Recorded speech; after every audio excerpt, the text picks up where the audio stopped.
Hey guys,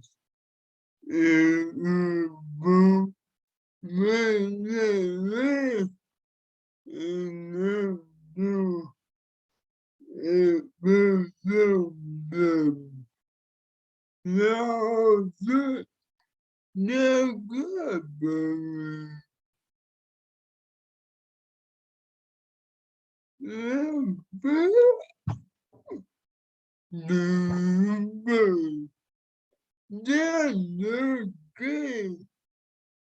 Reviews: Star Trek Discovery Season 4 Episode 7 Review. But to connect, Star Trek Discovery heads into its mid-season break with an episode that puts Book and Burnham on opposite sides of foundational questions about what the Federation is supposed to be.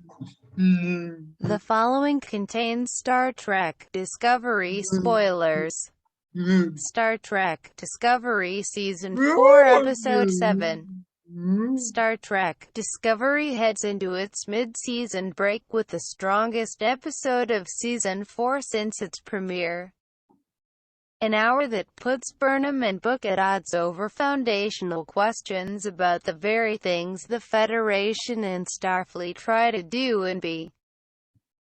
This is, not for nothing, my absolute favorite kind of Star Trek, a story about the necessary, inescapable conflicts between hope and pragmatism, philosophy and realism, politics and practicality. The questions raised here, of diplomacy versus violence and whether the Federation should attack the DMA immediately in the hopes of wiping out something that's already proved to be a dangerous threat, or give the as yet unidentified unknown species a chance to speak for, and ostensibly explain, themselves first. These are the sort of age-old quandaries that have confronted all people since well before we went into the stars. Next, 360p 720p HD 1080p HD Auto 360p about Conatix V151156 about Conatix V151156. Does the potential for danger outweigh the prospect of peace? Should we judge others based on the possibility that they might do harm? Should we assume the worst of them based on a singular, admittedly, very bad, action? The lack of knowledge about the DMA itself makes clear answers on what should be done about undertaking a mission to destroy it difficult to discern, but the debate around the question makes for extremely compelling TV. Sonequa Martin Green and David Ayala remain one of Discovery's strongest duos, both from a romantic and a character perspective, and the show doesn't ask either of them to back down from their principles just because they care for each other. Of course, Book desperately wants to believe that low-rent Elon Musk's magic weapon can save other planets from the DMA and prevent someone else from experiencing the pain that he now lives with every day. And he's certainly taken similar risks before for the chance at much lower rewards. Michael, for her part, has always been a poster child for Federation values, even when she's had little reason to be, so it makes sense that she is the strongest advocate for the path that most clearly reflects those beliefs. Even though was a moment where it seemed as though she might be swayed, if not by the specifics of Book's argument, at least by the sincerity of his views, to change her mind.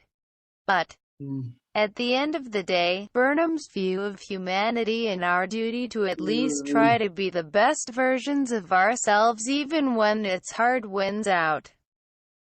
Because this is Star Trek, and if the franchise has a North Star, it is this: that offering a hand is more effective than pointing a gun. that we have as much to learn from the things that frighten us that it costs us nothing to offer grace and acceptance to a stranger, that it is our ability to connect with others that can change the world. Elsewhere, discovery elegantly addresses the elephant, the potentially deadly sentient computer in the room, by drawing neat parallels between dealing with Zora's increasingly complex consciousness and the question of what to do about unknown species 10C and their already proven to be dangerous anomaly. The show ultimately embraces the grace with which we should always try to meet those who are different from us or whose motivations we don't necessarily understand. But it gives fair hearing and consideration to the way that fear of the unknown often drives our choices. There's something painfully on the nose about the fact that the show's designated Earth representative is so bellicose, but we probably deserve it. Top articles about Conatix v 151,156. Read more. Vikings Valhalla, bringing Emma of Normandy to life. Den of Geek. Stamets' genuine anxiety over Zora's sentience, having lived through the last time an evil AI tried to take over the ship, makes a lot of sense, and it's honestly a relief to hear someone finally bring all these very fair arguments up. Though it might be nice to see someone other than Paul be the person who is a disbelieving pessimist sometimes, just saying. But, on the whole, Discovery's explanation of Zora's evolution, or, perhaps more accurately, its depiction of how much she genuinely cares about her crew, actually did a lot to reassure me that this is all going in a much more interesting direction than the evil computer suddenly becomes existential threat that I initially feared. Read more. TV Star Trek Discovery Season 4 Episode 6 Review. Stormy weather. TV Star Trek Discovery Season 4 Episode 6 Easter eggs and references. In the end, this is also the kind of Star Trek one loved, the sort that not only tries to champion the best in others, but that acknowledges the hard work involved in the choice to do so. Being the people Michael exhorts us to be in her speech to the Assembly is both a choice and really hard work, something that we have to recommit ourselves to in each new day and after every setback. In many ways it's easier to embrace the shoot first, ask questions later attitude that many Assembly members seem to want, which doesn't ask us to think much beyond our own immediate need. I mean, I'm not a scientist, but ripping a possibly giant hole in subspace with a banned explosive substance seems bad. If there's a problem with this episode, it's the return of Ron Tarka, whose motivations are revealed to be as self-serving as you likely expected, though the twist that he's from a parallel universe is at least something genuinely surprising. I'm unclear if I'm inclined to mistrust Tarka because he is so aggressively smarmy or because he's so obviously working toward ends that likely have little to do with the Federation's butt-off. Do we really believe that all he's trying to do is get home?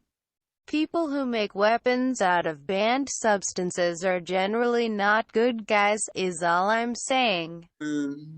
As for Book, I suppose it was inevitable that he would eventually do something dangerous and/or deeply insubordinate thanks to the crushing grief that he's still struggling to process.